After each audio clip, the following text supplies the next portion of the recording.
Capítulo 2. El capítulo 12 de Levítico nos habla sobre la inmundicia ceremonial después de dar a luz, ¿no? El versículo 1 al 4 habla cuando nace un niño varón.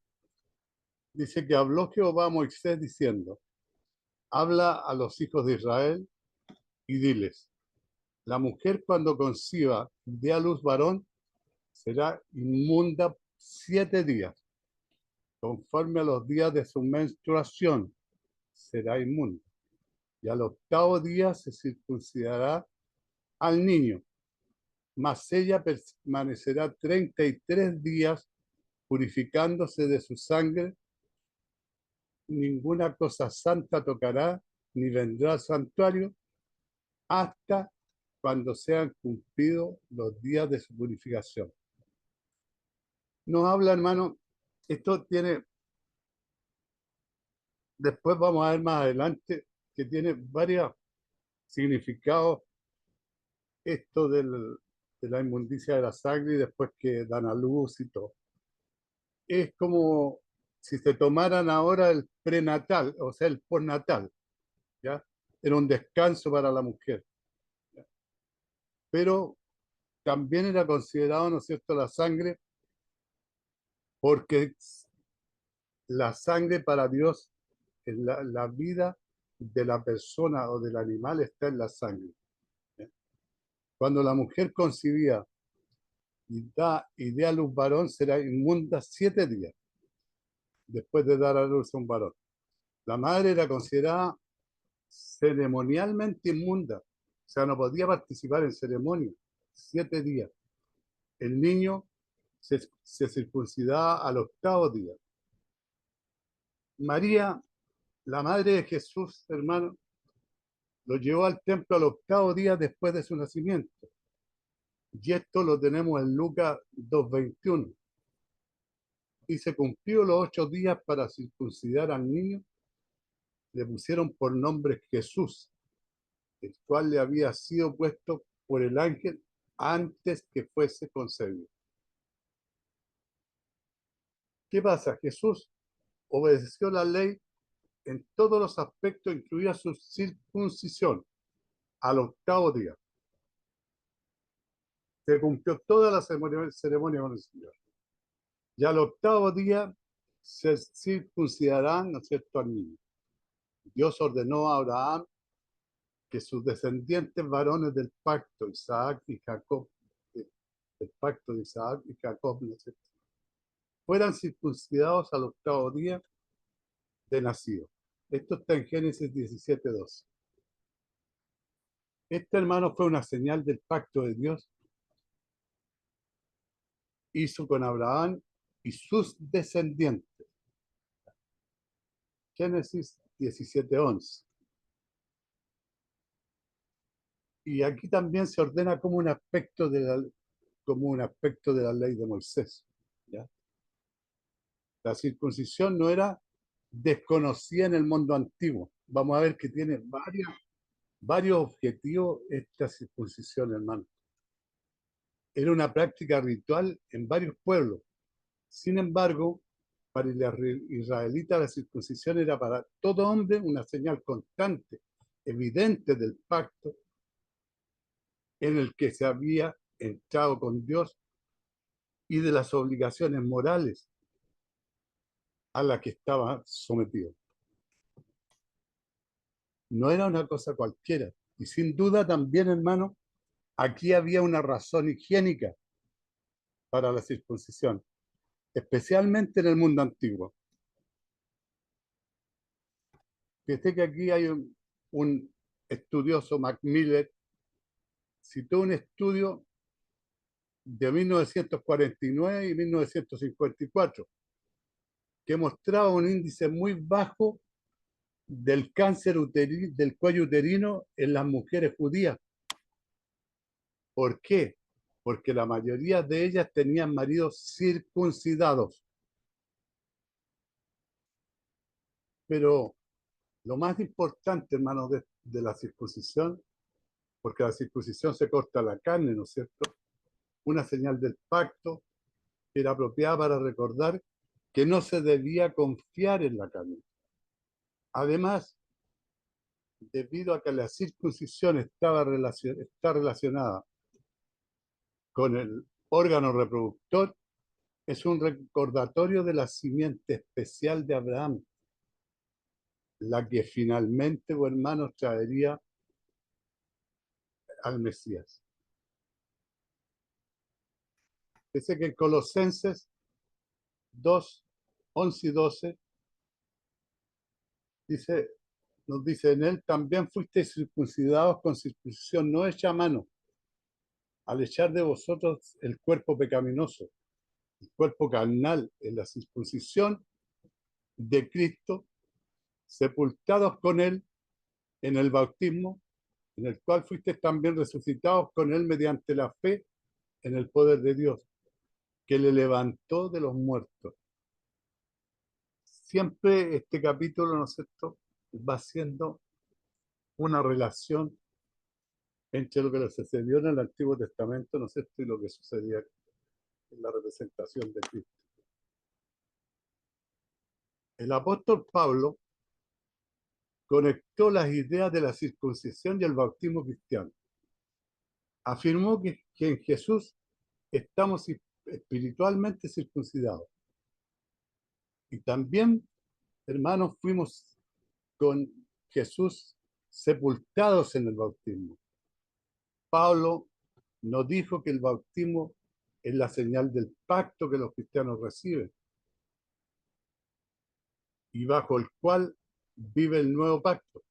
Incluso si se hace esa conexión, ¿no es cierto? Es importante señalar que los israelitas nacían genéticamente en el pacto descrito aquí en Génesis 17. Nosotros no nacemos genéticamente en el nuevo pacto, sino que se nace en él por gracia de Dios, a través de la fe.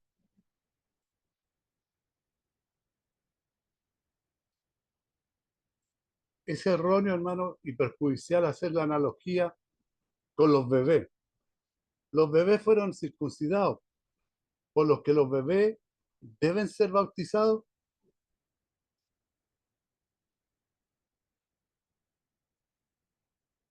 La circuncisión era para el pueblo de Israel. No tenía nada que ver con el bautismo. Ella permanecerá 33 días, dice, purificándose de su sangre. Cuando nacía varón, la inmundicia ceremonial de la madre duraría 33 días, más aparte de los 7 primeros días, para un total de 40 días de inmundicia ceremonial, después de dar a luz un niño varón. Existían, hermanos, varias razones para ello, pero una razón importante era dar a la madre israelita una licencia equivalente, ¿no es cierto?, al postnatal que se da ahora. Aquí la inmundicia ceremonial la eximía de muchas obligaciones sociales, hermano. Las madres acogían con agrado estos días de descanso, aislamiento y apego al recién nacido, porque les daba tiempo, ¿no es cierto?, de permanecer más tiempo con sus hijos, estar descansando en sus hogares, ¿no es cierto?, y el amamantar al bebé. Lo que pasa es que en la ley del antiguo Israel, la sangre tenía asociaciones sagradas, hermano. Se entendía que la vida de un ser estaba en su sangre. Génesis 9:4 y Levítico 17:11. La pérdida de sangre, en la actualidad igual, ¿no es cierto?, podía significar la pérdida de la vida. La sangre de la menstruación hacía que una mujer fuera ritualmente inmunda, ¿no es cierto?, como lo declaran Levíticos 15, 19, 24. Incluso, hermano, los animales tenían que ser desangrados de cierta manera para el sacrificio. Como el parto siempre se asocia con la sangre, tiene sentido, hermanos, que hubiera un ritual especial de purificación después del parto, debido a que la vida está en la sangre. La pérdida de sangre requería cierta purificación para reconocer la santidad de la vida. Esa era la ley, ¿no es cierto?, en el pueblo de Israel. Pero acá vamos a hablar de María, la madre de Jesús. También cumplió estos días de purificación, porque ella también era del pueblo de Israel. Lucas 2:22 al 24 dice: y cuando se cumplieron los días de la purificación de ellos, conforme a la ley de Moisés, le trajeron a Jerusalén para presentarle al Señor, como está escrito en la ley del Señor. Todo varón que abriere la matriz será llamado santo al Señor. Y para ofrecer, conforme a lo que se dice en la ley del Señor, un par de tórtolas o 2 palominos, que fue lo que ofreció la familia de nuestro Señor Jesucristo, porque no era una familia adinerada, era una familia humilde, y lo único que tenía para ofrecer era un par de tórtolas o 2 palominos. Pues en esta ocasión, ¿no es cierto?, vamos a hablar de un personaje que posteriormente yo lo tengo aparte para que hablemos de él únicamente. Fue en esta ocasión que Simeón, lo vamos a ver en Lucas 2:25 al 35. Lucas 2:25 al 35. Dice: y aquí había en Jerusalén un hombre llamado Simeón. Y este hombre justo y piadoso esperaba la consolación de Israel. Y el Espíritu Santo estaba sobre él. Aquí hay una diferencia con los tiempos actuales, hermano. ¿Ya? Estaba sobre él, no estaba en él como está ahora. Ahora el Espíritu Santo está en nosotros, pero en ese tiempo, como aún no había bajado el Espíritu Santo, que bajó en Pentecostés, ¿no es cierto?, estaba sobre él. Y le había sido revelado por el Espíritu Santo que no vería la muerte antes que viese al ungido del Señor. Y movido por el Espíritu, vino al templo. Cuando los padres del niño Jesús lo trajeron al templo para hacer por él conforme al rito de la ley, él le tomó en sus brazos y bendijo a Dios diciendo: ahora, Señor, despides a tu siervo en paz, conforme a tu palabra, porque han visto mis ojos tu salvación, la cual has preparado en presencia de todos los pueblos, luz para la revelación a los gentiles y gloria de tu pueblo Israel. Y José y su madre estaban maravillados de todo lo que se decía de él. Y los bendijo Simeón y dijo a su madre María: he aquí, este está puesto para caída y para levantamiento de muchos en Israel. Está puesto aquí para caída, para hacer caer a los que no querían creer, y para levantamiento de muchos en Israel, y para señal que será contra dicha, para que sean revelados los pensamientos de muchos corazones. Ana, habla de Ana, Lucas 2:36 a 38, porque Ana también estaba ahí en ese momento. Estaba también allí Ana, profetisa, hija de Fanuel, de la tribu de Aser, de edad muy avanzada, pues había vivido con su marido 7 años de su virginidad. Durante 7 años vivió con su marido siendo virgen. Y era viuda hacía 84 años y no se apartaba del templo, sirviendo de noche y de día con ayunos y oraciones. Esta, presentándose en la misma hora, daba gracias a Dios y hablaba del niño a todos los que esperaban la redención en Jerusalén.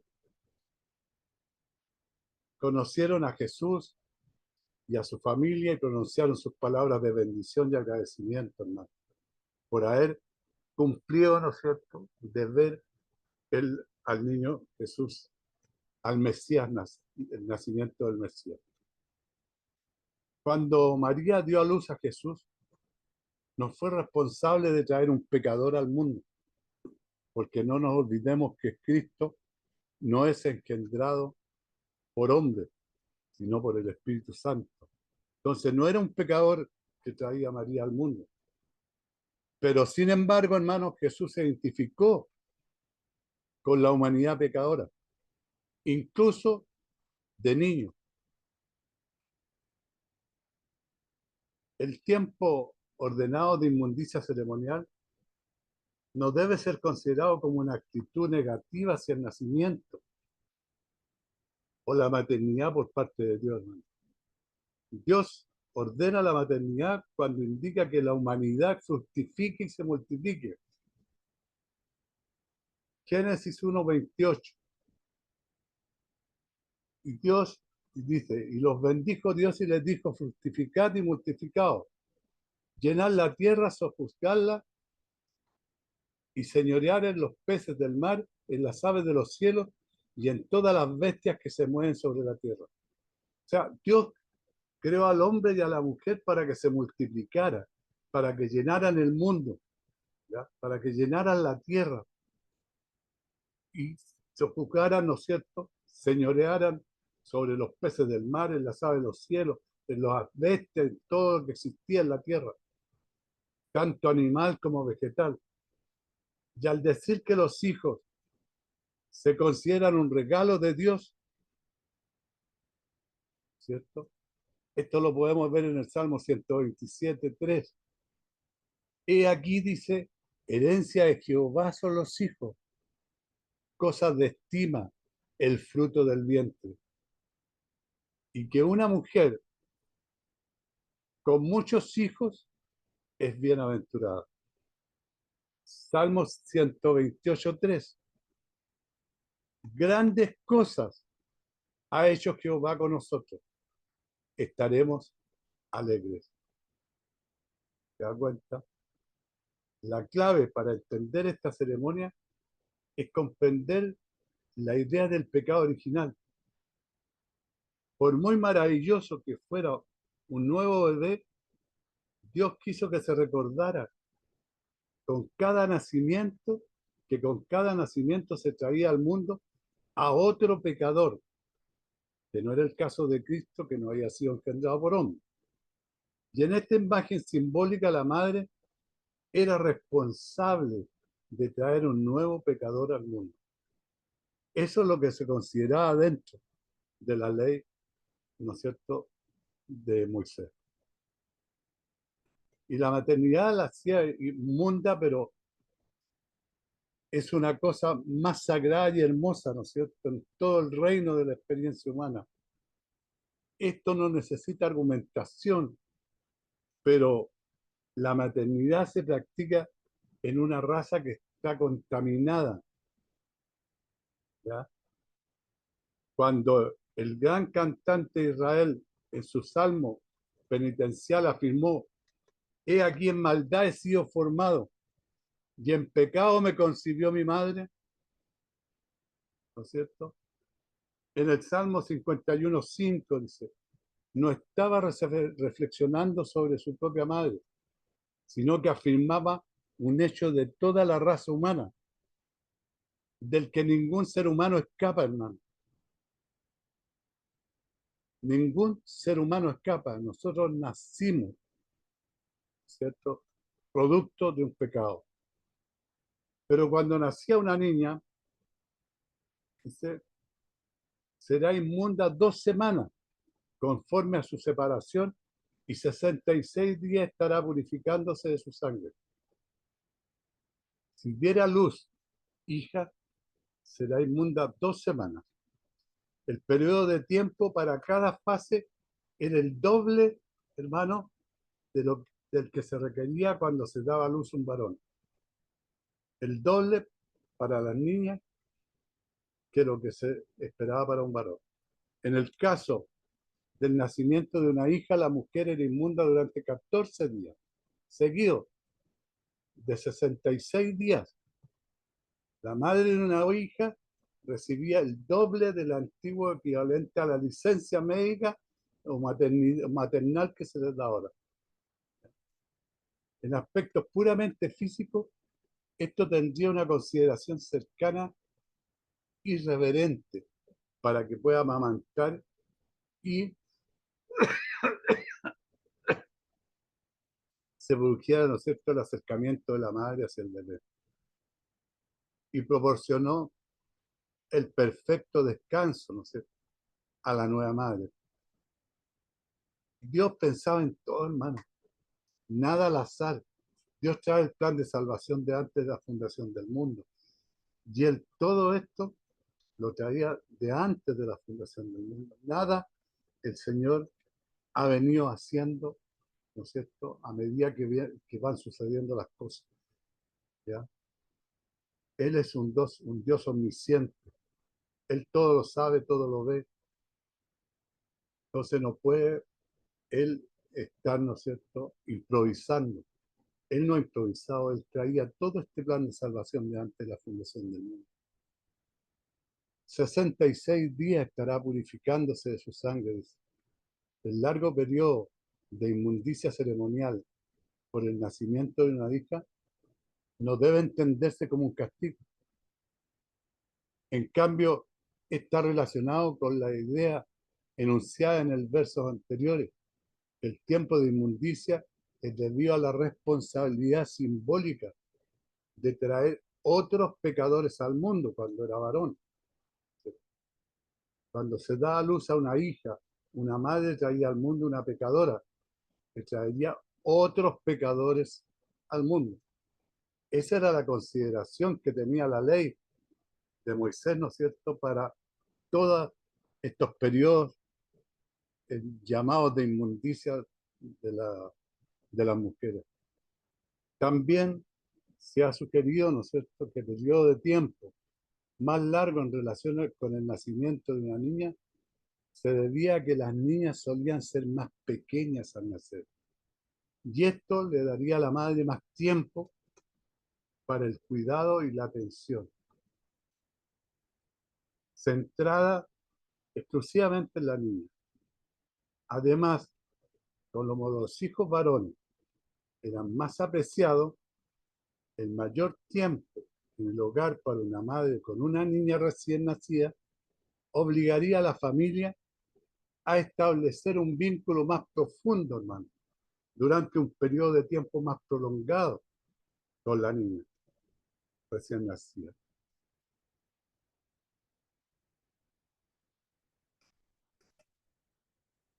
Cuando los días, ¿no es cierto?, de purificación fueron cumplidos, ¿no es cierto?, eran cumplidos, venía, ¿no es cierto?, el sacrificio de expiación a la puerta del tabernáculo de reunión. El sacerdote ofrecerá delante de Jehová, ¿cierto?, la expiación por ella será limpia del flujo de sangre. Esta es la ley para la que diere a luz hijo o hija. Y él lo ofrecerá delante de Jehová y hará expiación por ella, con los 2 palominos o las 2 tortas. Este era un sacrificio normal para la expiación, hermano. Lo que hacía a la mujer simbólicamente responsable por traer a otro pecador a este mundo. La madre tenía que traer un cordero de un año para que fuera un holocausto, lo que marcaba la dedicación del niño a Dios. La madre también traía un palomino y una tórtola, o una tórtola, como ofrenda por el pecado para hacer expiación. Todos estos sacrificios, hermanos, lo hemos dicho muchas veces, son sacrificios imperfectos. Por eso es que se tienen que repetir todos los días y a veces más de una vez al día. ¿Ah? Porque no es el sacrificio, pero todo nos conduce, nos está mostrando, ¿no es cierto?, el día que llegue el sacrificio perfecto, que será de una vez y para siempre. Para la que diera luz, el sacrificio requerido de la madre era el mismo si daba luz un niño o una niña. Se hacían concesiones para los pobres también. Si no tenía lo suficiente para un cordero, tomará entonces 2 tórtolos, 2 palominos, uno para holocausto y otro para expiación. Y el sacerdote hará la expiación por ella y será limpia.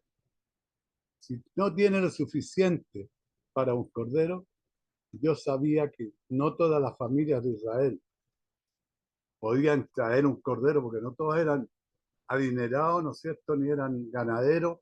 Había mucha gente pobre también en Israel.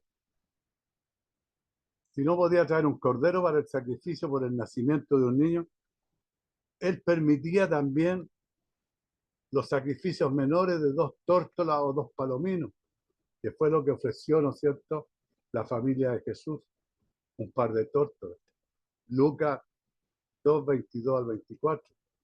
Dice, cuando se cumplieron los días de la purificación de ellos, conforme a la ley de Moisés, le trajeron a Jerusalén para presentarle al Señor, como está escrito en la ley del Señor. Todo varón que abriere la matriz será llamado santo al Señor. Y para ofrecer conforme a lo que se dice en la ley del Señor, un par de tórtolas o 2 palominos. Por el nacimiento. Esto muestra que Jesús no provenía, hermanos, de una familia rica. También significa que los sabios que le dieron regalos costosos a Jesús, en Mateo 2:11, ¿no es cierto?, aún no habían visitado a la familia de Jesús.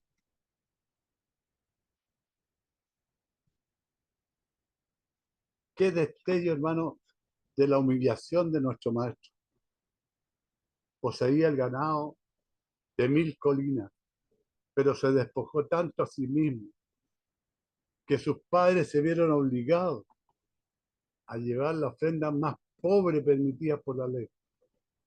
Se inclinó para que nos levantáramos, se vació para que nos llenáramos, se hizo pobre para que nos hiciéramos ricos, se hizo humano para que nos hiciéramos divinos. El sacrificio de Cristo es algo tan grande, hermano, que nosotros muchas veces no lo alcanzamos a dimensionar. Todo esto que estamos viendo aquí es lo que el Señor hizo por nosotros. Llegó a la humillación, llegó a hacerse lo más pobre, que sus padres lo único que tuvieron para ofrendar fueron 2 tórtolas o 2 palominos. Entonces, el sacerdote hacía la expiación por la madre. Este sacrificio, hermano, marcaba el fin de su tiempo de inmundicia ceremonial. La madre se consideraba limpia después de este sacrificio. Si los hombres nacen en pecado a través de la expiación y la devoción, se crea un camino para la restauración al lugar de la comunión con Dios. Después de este sacrificio, ¿no es cierto?, el hombre vuelve a tomar la comunión con Dios. Así, al principio de cada vida, la terrible necesidad de Dios y de la provisión de su gracia eran recordadas cada vez que se hacían estos sacrificios, hermanos. Es algo maravilloso ver cómo el Señor se hizo lo más pequeño para que nosotros pudiésemos ser salvos. Cómo llegó a la más grande de las humillaciones para que nosotros fuésemos salvos, hermano. Que Dios les bendiga, hermano. alguna